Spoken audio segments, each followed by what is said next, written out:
So let's start off where we always start off on the podcast with the word authenticity. It's such a buzzword. What does it mean to you though? Yeah, no, authenticity. So I think of two things when I think about authenticity. The first is privilege. Just thinking about where you are in the world and who you are. There are so many people around the world that just can't express themselves as they are. If you're a Muslim woman, there are certain limitations. If you're gay in the Muslim world, or if you're gay in Asia, if you are a certain personality that is not accepted in a society in some other place in the world, then you can't express yourself authentically. So expressing yourself authentically and authenticity is a privilege, and I don't take that lightly. That's fascinating. And it's crazy because it's such a buzzword and everyone has their own definition, but no one has ever mentioned the word privilege when defining or thinking about it. It's like so many of the things that you take for granted. I mean, even when you're talking about diversity, equity, inclusion, which is the world that I work in, it means so many different things around the world. And depending on the perspective that you're coming from and where you're sitting, it can be viewed very differently. It's viewed very differently if you're in Brazil. It's viewed very differently if you're in India. It's viewed very differently if you're in Europe. You know, for most of the world, this fascination with diversity, equity, inclusion, which is not that fascination, but a necessity and an evolution of our culture, they see it as a uniquely American thing. But I think that is slowly changing as well. When did you first get that perspective? I'm now working for Coqual. So this journey that I've taken professionally myself, and they have come up with several reports that look at diversity, equity, inclusion from around the world. Their studies show that, depending on where you are, diversity, equity, inclusion is viewed very differently. But before I get too deep into that, I do want to mention my second word, which for authenticity, which is strategic. And I think I've heard several of your other guests say this, and I've been listening to your show, and I love your show. I'm a fan, so I'm a super fan. So I'm very happy to be here. So I've heard your other guests say this, maybe not directly, but indirectly, and sometimes explicitly, that they're strategic when they're expressing themselves. And I think that is very important, particularly when you come from a culture that is not widely accepted or misunderstood. So you have to sort of like think about, how am I going to express myself in this situation in a way that will continue to further the inclusion of me, not just me, but those that are like me. But not just in those situations, not just in majority white audiences or situations, but also when you're with your own people. Like, I mentioned earlier before we started recording, I'm Buddhist. I'm very into jazz music and classical music, and I gotta be careful when I say things like that, especially when I'm with my people, because they're like, oh, Eric is weird. But that's it. I'm okay with that. But sometimes you just be like, oh, I want to be accepted. I want to be with you, and I want to be in the crowd. So I might not talk about my love for Wynton Marsalis or something like that. So strategic is also very important, I think, when I think about authenticity as well. Well, I love the fact that you mentioned strategic, but the association with it not only being when you're in this professional setting with people that don't look like us, there's also the being strategic around when we're around our own people. And I think that's really interesting. Tell me a little bit about when you were growing up. Did you always have those interests in jazz and in things that wouldn't necessarily be, stereotypical? Yeah, growing up is interesting. So I'm Boricua and Dominicano. So I come from two worlds that in New York, a lot of time, I think this is going away somewhat these days. But for a long time, they were like, oh, how could your parents get along? They're like, two different things. There's oil and wine, and they don't mix. They're not supposed to mix. And I'm like, well, no, not necessarily. They're very loving towards each other. But that caused me to sort of be looked at differently by the different groups. So if I'm hanging around Dominicans, I was too Puerto Rican. If I was around Puerto Ricans, I was too Dominican. And so I had to be strategic in my interactions with my own friends and with my family growing up. And in growing up, I grew up in the South Bronx in the 80s. And anybody who was around at the time knows that it was a tough time for the Bronx. Although I'm not going to say what I'm going to say in order for people to feel sorry, but for Eddie Quito. But because, I have very fond memories growing up. I have very fond memories growing up in these situations. And it's only now looking back on them do I say, man, that was fucked up. Like, yeah, kids shouldn't grow up like that. But, growing up, I There were no playgrounds. There was my building and the building across the street that was abandoned, and the building that was behind us, which was a pile of bricks. There was just, you could see the entrance tiles, but there was nothing around. Our playground were abandoned mattresses, and this is a public service announcement. Do not play on abandoned mattresses. You shouldn't. As a kid, I didn't know that. So we would bounce around on these abandoned mattresses, and that's what we did. You know, I would play with GI Joes. I always had a fascination and an interest in science. And when I was watching TV, when I would be watching TV, I'd see usually white men scientists playing with or doing something with test tubes. So I would want to play with, you know, my action figures with test tubes. I mean, I didn't want to do the whole gun thing or the car thing. I wanted to do test tubes. And we would pick up little action figure test tubes from the streets. Those were crack vials, like empty crack vials that we were playing with. I see that now and I'm like, man, that is a really messed up situation to be in. That, you know, that's what was lying around us as kids. But I have very fond memories of just growing up and playing like that. So there's like a whole disconnect there between what was happening and what I was feeling at the time as well. That is such powerful imagery that you're describing. And it's fascinating too that you at a young age are playing with these action figures or toys of scientists, and you're recognizing that they don't look like you, yet there's some sort of interest in wanting to be them. Like, why did you even want to be a scientist? You know, that's a good question. One of my earliest memories in school was I was really into dinosaurs, as most kids are most boys, Yeah. I think, are when they're growing up. And I had a best friend who was actually white and going to school in the South Bronx. I don't know what the whole story was there because I hadn't kept in contact with him. I remember his name was Jeremy, and he was into jets. And it was just sort of like we became really close friends because he was into jets and he knew he was passionate about it, and I was into dinosaurs and I knew I was passionate about that. And that started a whole exploration. And you know, you get teachers every once in a while who see that and they're like, oh, there's this science stuff, you should get books about it. And I just kept growing my interest in it. But you know, as the public school system is, you know, I probably wasn't learning the things that would set me up for success eventually. I do remember when I was very young and after having been friends with Jeremy for a while, they sent me and another friend, Eduardo, to take a test. After that test, I noticed that Eduardo was no longer in school. He had been sent to a magnet school and I stayed behind. It was sort of like the beginning of me being seen as, oh, not good enough. You know, I wasn't good enough to make it into the magnet school. And after that, you know, when I was in high school, guidance counselors would tell me, oh, don't apply to 4-year schools because, you know, they usually reject kids like you. Why don't you just apply to the community college? Not that there's anything wrong with community college. I love community colleges and they're great. But she was telling me, don't shoot too high, you know, don't set yourself up for failure. Do you think at the time, did you have the grades that you think would qualify for your school? Yeah, no, it wasn't a matter of grace. I mean, I got into a 4-year school with scholarships. It wasn't that. It was just the whole being viewed as someone who wasn't really good enough to be in the schools. You weren't good enough to go to the magnet schools, or you know, you weren't good enough to get into Bronx High School of Science. So it was all of these kind of not good enough, not good enough, not good enough that set up sort of like my personality as an underdog. I always see myself as an underdog going into a situation, no matter what. And I think that has eventually become my strength because there's no like, oh, you know, I'm not expecting to win, but I'm going to fight for it. Yeah. You know, and that has always been a hallmark of how I approach situations in life. But at that moment, though, you could have taken that person's advice and said, you know what, yeah, you're right. Like, let me not even apply to a 4-year school. Like, did you have a support system at the time that encouraged you to aim higher? Or did you just have that instinct of not rebellion, but like confidence to go after what you want at the time?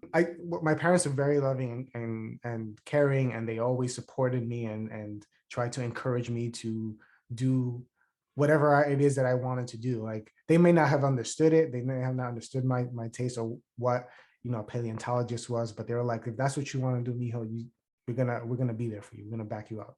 Jesus, I don't even know what that is yet. Well, that's the science of looking at fossils and dinosaurs. So that's interesting. Yeah. So so that's what I wanted to be. So they were very encouraging about that, and so they were very supportive. And also along the way, I did, while that one guidance counselor was not very supportive of growth and what I was aiming to do, there were others who were very supportive and sort of encouraged me to do things and introduced me to things that I would have never known as well. So I've been very lucky to have this support system that has been around me. I mean, I certainly haven't done it alone. And I certainly wouldn't describe myself as someone who's so courageous. I'm often the one who's like, man, I don't know if I'm going to do it. That's why I set myself up as the underdog. I was like, man, I don't know if I'm going to do it. I don't know if I can. I'm going to try, but I don't know. It's usually the people who are around me who are like, you got this, man. How could you even say? How could you even like question it? Same thing happened when I applied for my Fulbright. Same thing happened when I applied, to be at the White House later on. It always happens, and I'm always surprised by the outcome. That's fascinating. Like you're into so many things at a young age that I would say aren't typical. Paleontology, and I love the fact, I mean, there are some other things, right? But I love the fact, even within all that, your parents are so supportive of you, because I think many of us have families that, sacrifice a lot to come here. And then in order to get here, they have this certain expectation around like what we should go after to be a successful mijo. You know what I mean? Mm-hmm. Did you have any of those expectations growing up? I mean, it seems like either way, they were just very supportive though. Yeah, and that was part of what was a little bit scary. So, every day my dad would come home when I was a kid. And this is part of where my love for jazz comes in. He would come home and he would put on the smooth jazz station 101.9. That's what it was back in the day. And I would listen to, it would be very nostalgic for me. It would be like a nice warm home. My mom is cooking the meal. My dad would come home and he would put on the station, and things felt like whole. But when he would be taking off his shoes, he'd be all blackened and dirty from working in boilers and things like that. And he's like, he would show me, he was like, look at my hands. I want you to be able to not have to do this. Like, I want you to be able to do whatever you want to do, because I'm doing this because I have to, but I want you to do what you want to and not have to, get dirty. Not that there's anything wrong with being a boiler mechanic, but he wanted more for me. And so did my mom. And so that was very, very encouraging. Actually, people around the building, since as I described earlier, my building was like the only one standing around the block for a while that wasn't abandoned. People around the building, they were family. Like it wasn't just my apartment. Everyone, like the vecino, Juanita and Tita and others, they will all look out for you. If you were out in the street, it didn't matter if your parents weren't there, somebody was keeping an eye on you. It was that kind of neighborhood. It was that kind of like family. And after a while, the neighbors, they would start calling me licenciado. So there was this whole licenciado. There was this whole expectation. I don't know where it came from. I can't tell you where it came from, but there was this expectation that I would do something, right? That I would go somewhere and I would be something. And that really encouraged me, but it also put a lot of pressure on me, because I was like, it's not just for me. I'm doing it for, for my family, for everyone who came behind me, for everyone who supported me and helped me grow up. And I still feel like that a lot these days. When I'm here, even talking about this, I feel like I'm not talking just on behalf of myself. I'm talking on behalf of my community as well. Yeah, that's again, like that image of your father speaking to you reminds me of, I forget how the quote goes, but it's like, I worked with my hands so that you can work with your mind, something like that. Mm-hmm. So like you don't have, so that you don't have to make money with your hands and getting quote unquote dirty. But yeah, that puts a lot of pressure on you to grow up and become an adult very quickly. I'm wondering, how did that impact you as you move forward in your academics and your career? Did it impact the certain route that you wanted to go into or field that you wanted to work in? 100%. That kind of pressure. So, I mean, it wasn't bad. It was very encouraging, but that kind of pressure also made me feel like I had to succeed, and not just any kind of success. I grew up not only being called licenciado, but hearing stories about Pedro Albizu Campos. So I don't know who he is. He's a Puerto Rican liberation fighter who lives in like the 50s and 60s. And he was ultimately killed by the CIA. He was one of the first Puerto Ricans to graduate from Harvard Law. They questioned his ability to do so much that Harvard Law was like, well, we don't really think that a Puerto Rican could pass the bar exam this quickly or his exams. So they made him take it again, and he got 100% again. And that's the only way that they let him have his degree. So, I would hear stories about him. And so as I'm going through college, I'm like, okay, I'm getting ready to be a lawyer, the licenciado. So I majored in philosophy, history, and psychology, minored in business law, did all this stuff. And I always choked up at the LSAT. So the exam that you take before you getting into law school. Yeah. I choked up. I never really took the LSAT because there was so much pressure for me to perform at a level which would allow me to go to the Harvards, to the other things, that I was just like, if I'm not gonna get this good of a score, I just can't do it. And I never did.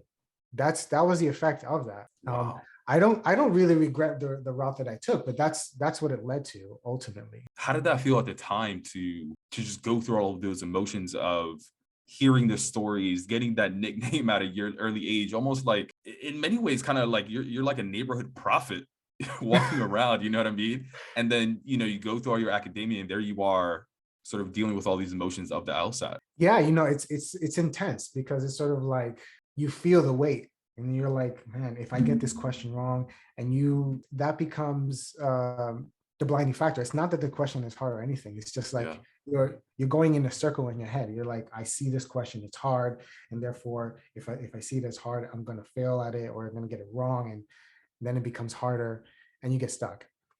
And so that was a very intense time in my life, and I struggled with that for a long time. I studied for the LSAT longer than I suspect anyone has ever studied for the LSAT. I studied for the LSAT for like a decade, and I never took it.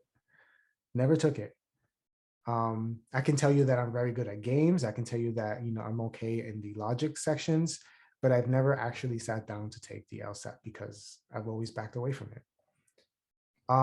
Now, I don't regret the path that I've ultimately taken, because I feel like I've taken a path that still helps me feel fulfilled. Still helps me help the community in a certain way. But yeah, that's the path never taken. If I were to become a millionaire tomorrow, I'd probably go to law school just to get it over with. Just to get it over. Just be like, okay, I did it. All right, it's done. Well, tell me about that path that you ended up taking into some of the work that you do these days. I'd love to just hear a little bit about that journey. Well, I graduated from Hofstra, which is the university I went to at Long Island. I graduated from Hofstra and I went to work for a law firm called the Neighborhood Defender Service. And I took it as sort of like practice, to see how lawyers work, see how the legal field is. And it was also legal practice with the community. So it was somewhere, a space I wanted to be in. It helped me help other people, things like that. I was an advocate there, which allowed me to take on cases that you didn't have to be a lawyer to take on. So if someone was evicted from NYCHA, I could take on their case. If someone was denied public benefits, I could take on their case. If someone was wanted visitation rights, I can do things with that.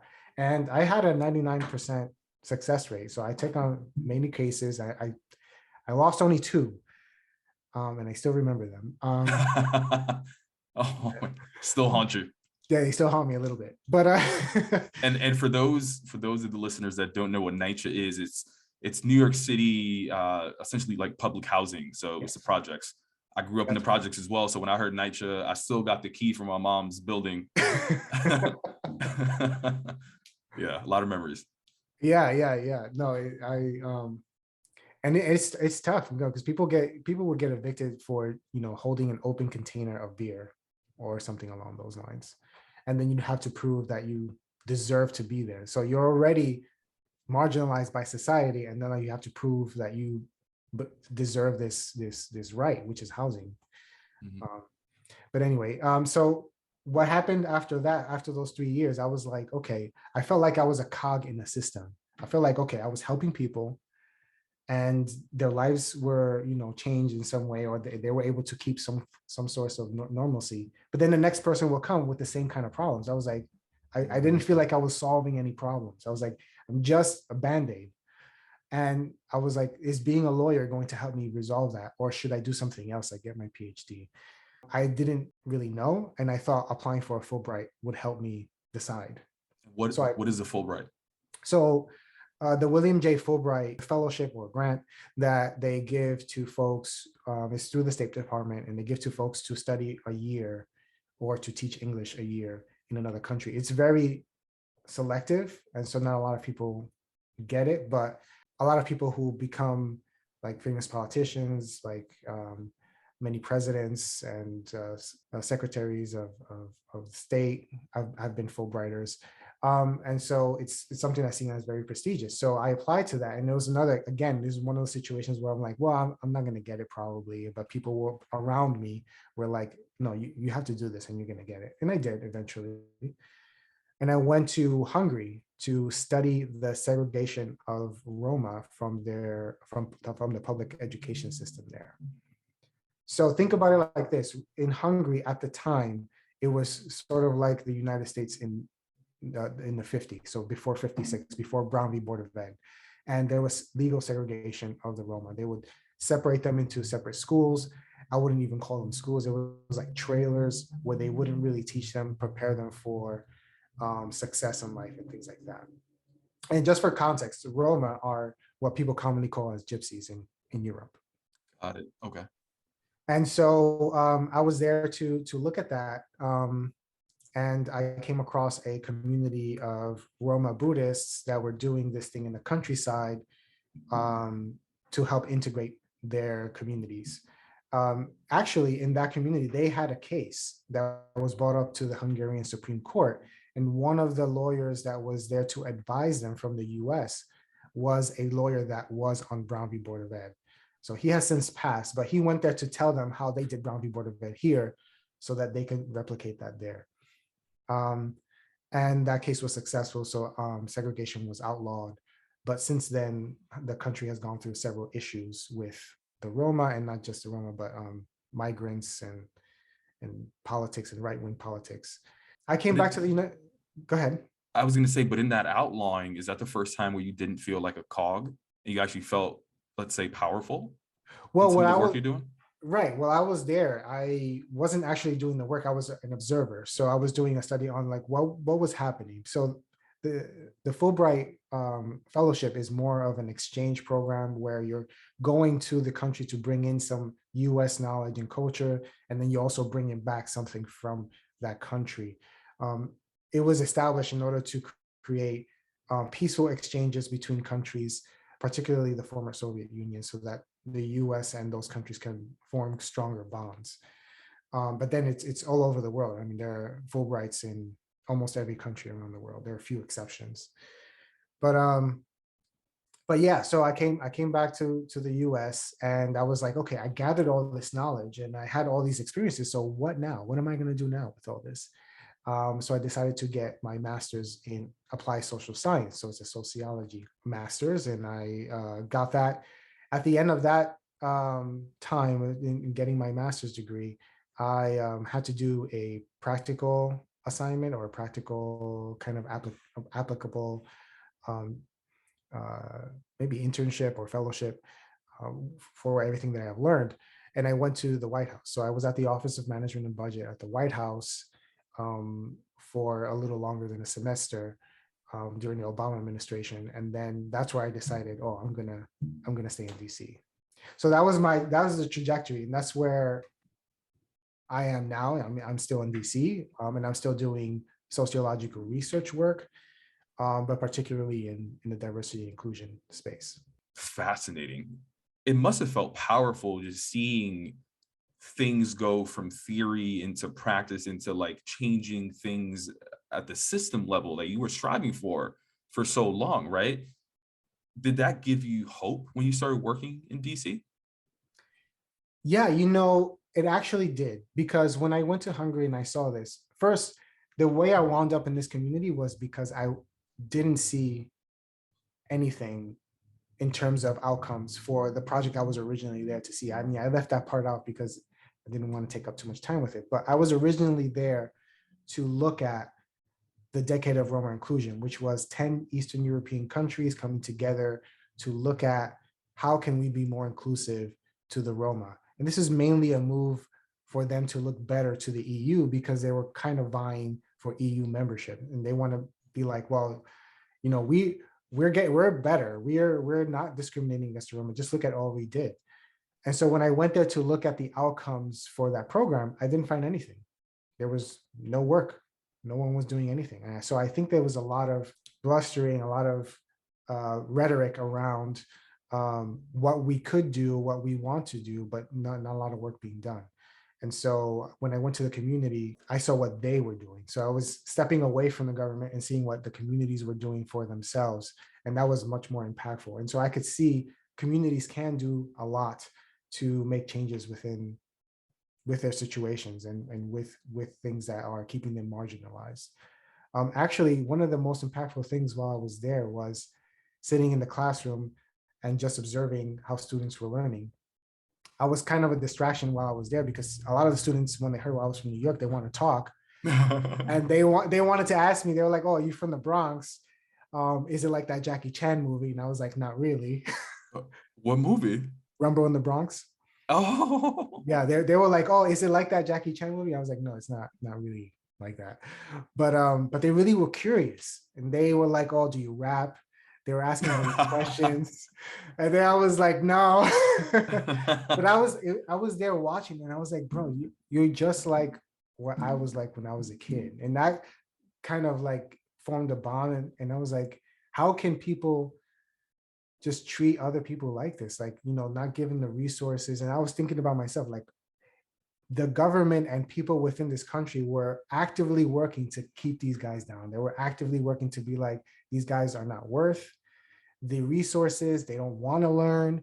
And then I'm sitting here hearing all of their curiosity, hearing about all their dreams and wanting to, you know, get themselves out of their situation. And I'm like, will they ever be able to? I mean, so that just strengthened my resolve to want to make more change in the world. And so when I came back and I worked in government, I was like, no, we need to make change. yeah. I think there's so many dynamics even within all of the people that you were around too, right? Because you were surrounded by people, some of them which were oppressed, being held down, not having that many that much privilege to certain things, but then you're also around like very smart, tenured, intelligent people as well. Like on some level, was that intimidating? Like you pretty like earlier in your career being around some of these very intelligent, tenured people? Yeah, at first it was very awkward. So I would address everyone by Mr. Even when I got to college, I would address everyone by Dr. So and so, Dr. So and so. And it took one professor to say, well, you could just address me by my first name. It's okay. And I was like, oh man, you know, like I'm not supposed to do that. I don't know what to do.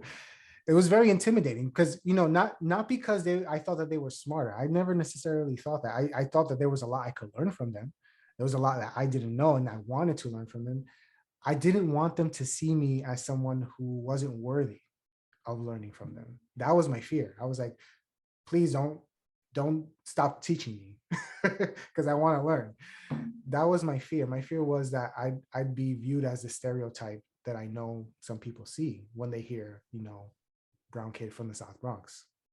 Yeah, that's fascinating. Was that ever something that people told you, or do you think that was something that, because often I think we tell ourselves those stories as well, right? Not that they're not true, but, or do you think, you know, you've heard a few times that like about those stereotypes from, you know, people from the South Bronx? You know, they're actually, and I'm very lucky in this instance. And again, I see my privilege in saying this, but there are actually very few circumstances where I have experienced overt racism or prejudice against myself. So a lot of that, like you said, it was me talking right in my own head and telling myself, oh, if you do this, they're going to see you this way, or if you don't do this, they're going to see you this way. So it was sort of like me trying to portray something that I thought they wanted to see. I think over time I've let that go a lot.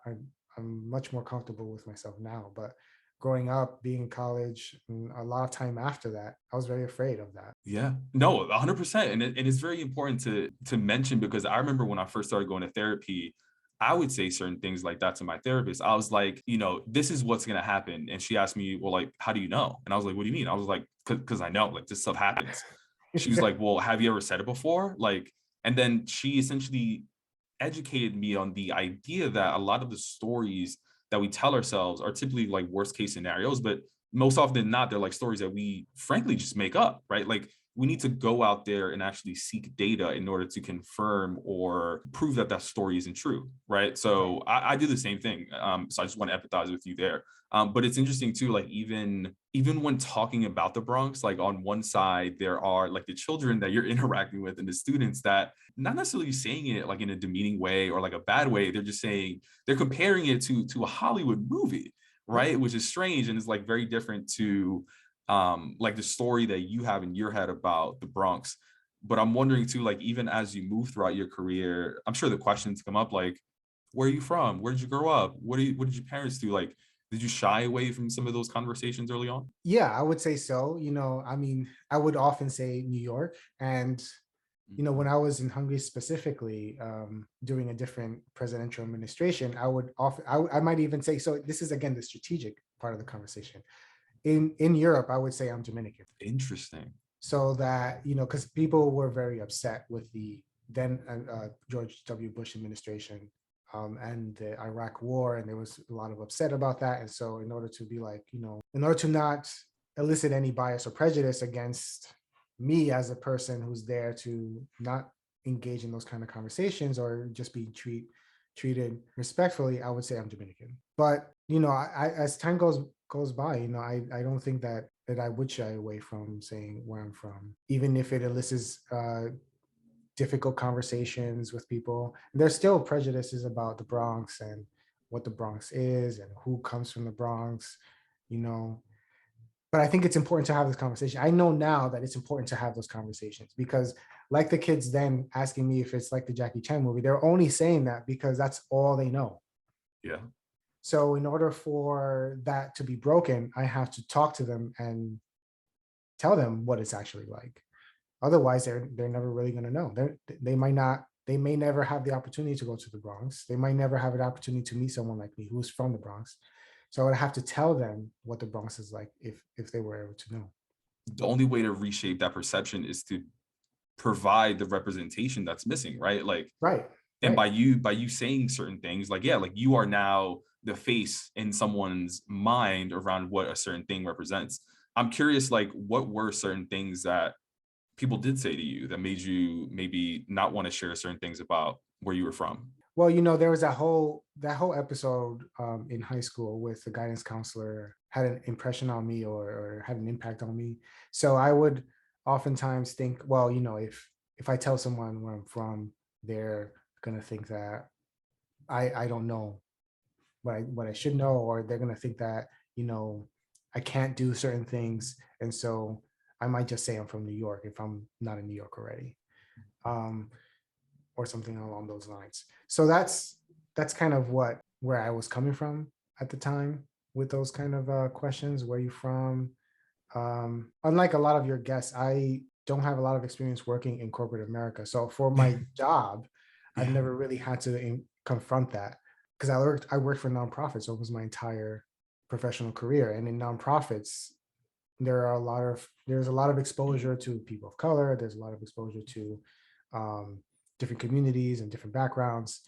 And I think in some respect, it's a lot more diverse than some corporations or some departments. But one of my main responsibilities has been looking at and examining how corporations approach this. And I do know that it can have an impact. That question, where are you from, can have an impact on how people perceive you, and not just how they perceive you, but what your check looks like at the end of the year. So Yeah. very Well, real. that's I love that point that you mentioned, this interesting aspect of like the nonprofits. And that's something that I didn't know, that it is very diverse. But not only that, what I was so eager to talk to you about, as well as some of the work that you do, like you get such a sneak peek behind the hood, if you will, around like what's really happening in corporate. So although like your experience hasn't been in corporate, maybe you're like like vicariously living in corporate through the research that you do, right? Absolutely. Yeah. No, I get to see and know all the corporations are doing, what they are and not do, and what they're not doing. What's their approach, what's their perception of certain practices, how do they feel about what a potential outcome might be. There are a lot of different views out there on what is the best approach for this. And they may be all right or they may be all wrong, because there isn't a single approach, which is Yeah. one thing that I think corporations really have to understand about diversity, equity, inclusion, which is like, there isn't a formula. You can't just be like, okay, give me the formula and I'll plug in my corporate name and we'll get out what we want. No, it doesn't work like that. Yeah. It's more like a doctor's visit. I know, and for the listeners out there, like tell us a little bit about some of the work that you do as far as the research, gathering the data, and really uncovering the story behind the numbers. Because I'd ultimately love to hear a little bit about maybe like what are some of the most surprising things that you've learned, whether it's in conversations with people at some of these corporations and you sharing a stat and they're like, I didn't know our diversity was so low, or you sharing an idea and them not being willing or to implement or push back or something like that. Like just a sneak peek into some of those conversations. I'd be fascinated. Yeah. So I used to be the director of corporate accountability at the Hispanic Association on corporate responsibility. And then I was also a managing analyst at Ballast Research, which was looking at what policymakers think about corporations. And now I'm the vice president of advisory services for Coqual, which looks at diversity, equity, inclusion, not just for one community, but for all underrepresented communities. By the way, Coqual, if I'm saying it correctly, is one of the research studies that they put out was literally the birth of this podcast. Really? It was a study that they did where they said 76% of Latinos in the workforce suppress parts of their identity. And I was like, it was the first time where I was able to quantify and like actually show someone a study that said I wasn't the only one doing this. Wow. Yes. So Coco's research is amazing. I mean, if anyone out there wants to look at their other stuff, I mean, I just got hired, and my first day will actually be Monday. Hey, Just to let you know. But I've been reading their research, and I'm like, wow, this is amazing work. They're really killing it out there with this research. And yeah, so there are a lot of people out there doing it. It's not just Coco, it's not just HACR. There are other organizations doing research like this. And they're all taking a look at what corporations are doing and what they're not doing. How can they be better? And how they could partner, whether it be Coco or HACR, with them to help them on that journey. So yeah, I don't know. Did you ask a question? And did I not? I was like, wait. I was like, wait a second. Am I supposed to be answering something now? No. Well, what were some surprising things that you noticed when looking at some of this data? Wondering like if anything stood out to you that you were just like, wow. Yeah, so one of the best parts of doing the research with HACR. So HACR has this corporate inclusion index, which is informed by a survey that they do every year. And about 100 companies participate. And every year, I used to have a conversation with each and every one of the participants, a 1-hour conversation about their responses and what their impressions are. And these are executives, mid-level, senior managers? Usually people in the DEI department, but we always would invite anyone else. So sometimes, one time we even got the CEO of a company to attend. Sometimes we will get executives, sometimes we will get the CHRO. So it depends on the company and the level of involvement and how closely they're working with the people filling out the survey. But oftentimes there would be a DEI professional working to fill out the survey. And some of the more surprising things that I would constantly hear that I wish I didn't hear anymore was, where do we find Latino talent? That is my least favorite question of all time, because it's like, where are you looking? Well, we have recruiters at Harvard and Stanford. I'm like, well, while there are plenty of Latinos there, historically, we're not always there. So you have to widen your search to other areas. And I was just surprised to, that this was a surprise to some people. But I think that, it's a self-selected group of organizations. So companies that are taking these surveys voluntarily, they want to do the work most times, right? They want to do the work. They want to improve and they want to find out what they can do to be better. And so while there's an educational aspect of this, there's still a lot of opportunity, a lot of openness. Every once in a while, you'll get someone who is like, well, that's not how we do things, and we're not looking at it that way, and our numbers say something different. And so you're like, well, what is it that you want to talk about that would help improve these numbers? And it Give me just an example. becomes a dead end. So particularly with suppliers. So working with suppliers. So HACR has 4 pillars in their: employment, procurement, philanthropy, and governance. Procurement revolves around the suppliers. And that is one that companies are, I think, scoring the least in terms of the metrics that HACR has, or the fewest number of points, because it's one that is the newest in terms of DEI efforts, and one that really has a huge impact on how companies do business. And so it's like turning a battleship, to use Obama's analogy. So it takes time to make changes there.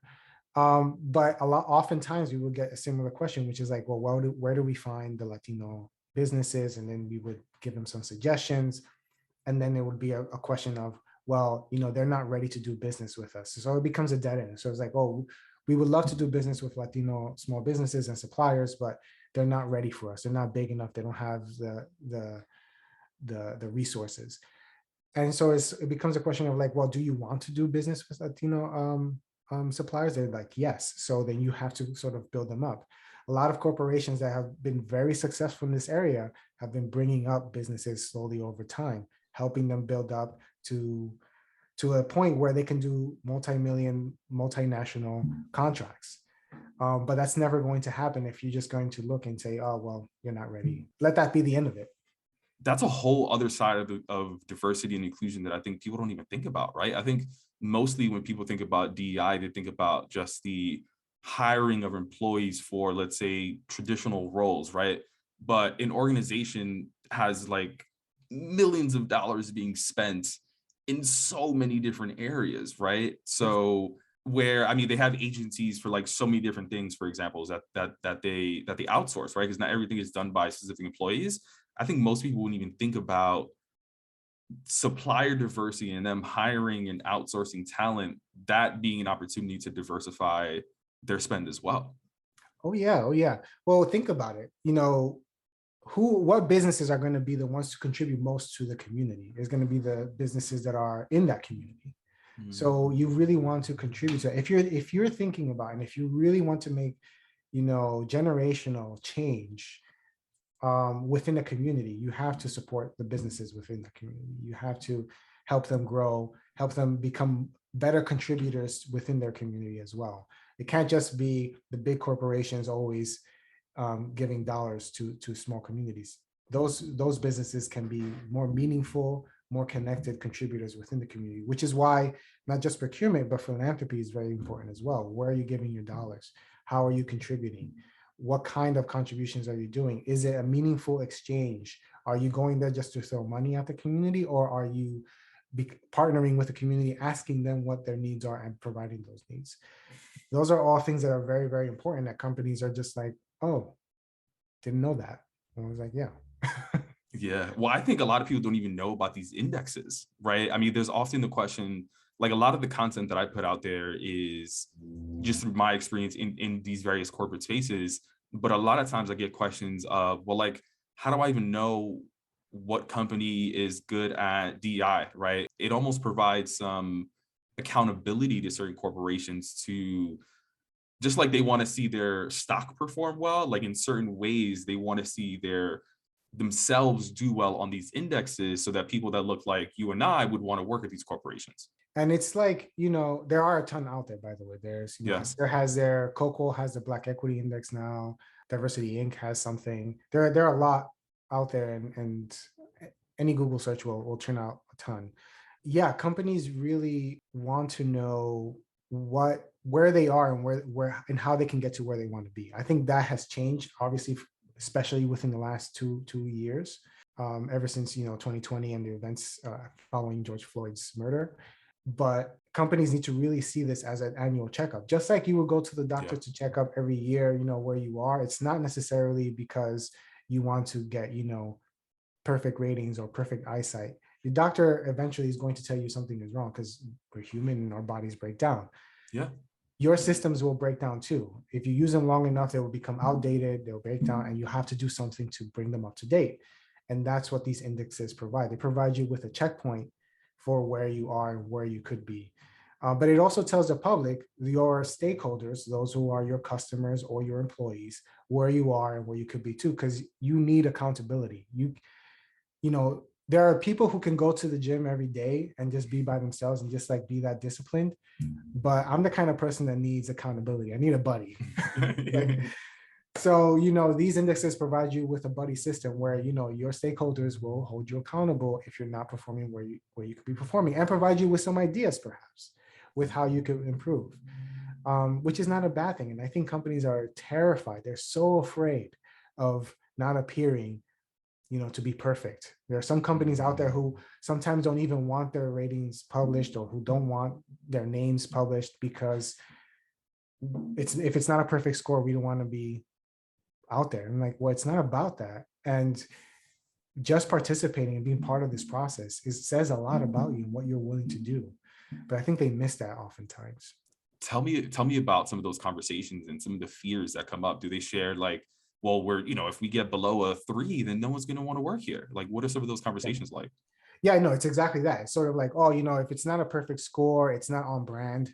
And so therefore we don't want it published. But I'm like, but it's reality. It's sort of like saying, oh, I'm sorry, Mr. and Mrs. So-and-so, you have diabetes. They're like, well, I don't want to hear that. I like candy too much. So I'll come back next time and hopefully things will change. I'm like, no, it doesn't work like that. You have to confront the issue, deal with it, establish a plan to deal with it, and get tested again and see where you are, how far you have come, where do you have to make adjustments. It's like anything else. It's incremental. It takes time. But I think that some feel like either it is perfect or I could make it perfect within a year, which is very dangerous as well. I've seen companies come in and say, well, what's the problem? We don't have enough Hispanic employees. And then the next year they'll hire a ton of Hispanic employees and be like, oh, our numbers are better now, aren't they? I'm like, yes. But what have you done to sustain those numbers? What foundational things have you done to engage those employees, to make sure that your company culture is going to help keep those employees? Oftentimes when they do it like that, nothing. And then the next year after that, they're back where they started, which is not helpful at all, because then the rhetoric becomes, well, we try to hire Hispanic employees and they don't want to work here. Mm-hmm. And I've seen that from certain industries who will do that sometimes. And it's like, no, you have to do the work. It's not an overnight thing. You have to do the work. I think they've gotten a lot better. Yeah. All industries, but it's taken a while. And a lot of times they'll do these approaches and it's like, no, man, you have to do the work. You have to get to know us. And that's why I love some of the work that you've been doing in looking at, it's not just about diversity. There's so many other factors that go into an organizational culture's experience for so many people as well. It's interesting too, because you mentioned the George Floyd murder, and I think a bunch of other incidents that happened around a similar time. For me, I think that's when I started seeing certain changes. And it's not like they were major changes, but if George Floyd happened 2 years before that, they wouldn't even bring it up in a meeting. Mm-hmm.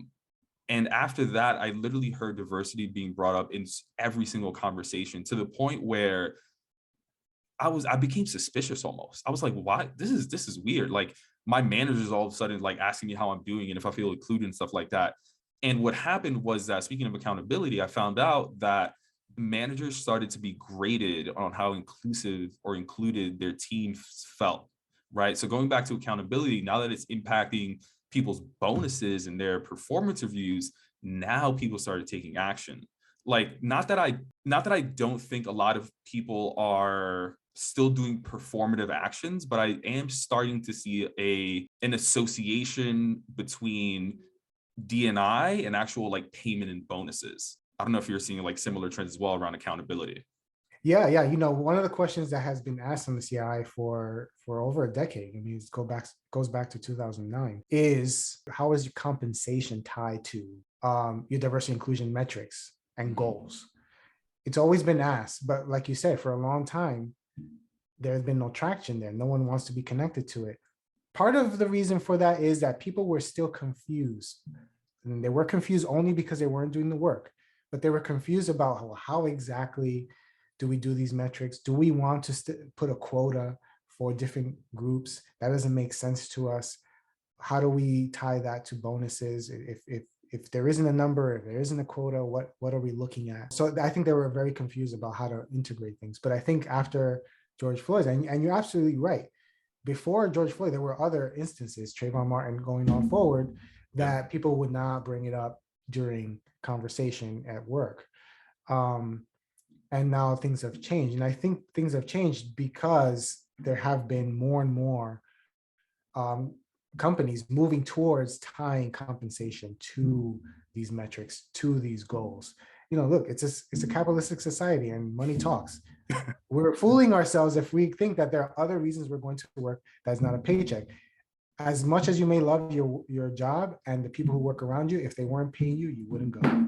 So if you tie those metrics to that compensation, you're going to see changes, because the work of fighting against the bias that people may have about our group and other groups that are marginalized or excluded, that work takes a long time. That's generational work, and that's not going to change in the next year or 2 years. Again, this is stuff that takes. But in the meantime, we should be included. We should be in the boardrooms. We should be in the decision-making process. We should be the ones who are deciding what kind of products are going to our communities and how.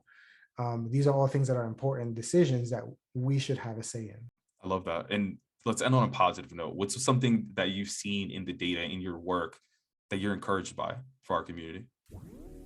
I'm encouraged by the change in the numbers, because for a long time, companies would either not report the numbers because they were ashamed, I guess, by them. They thought that they weren't good enough, or they felt like they would be exposed somehow, even though there was an NDA behind filling out the survey, or they weren't tracking them.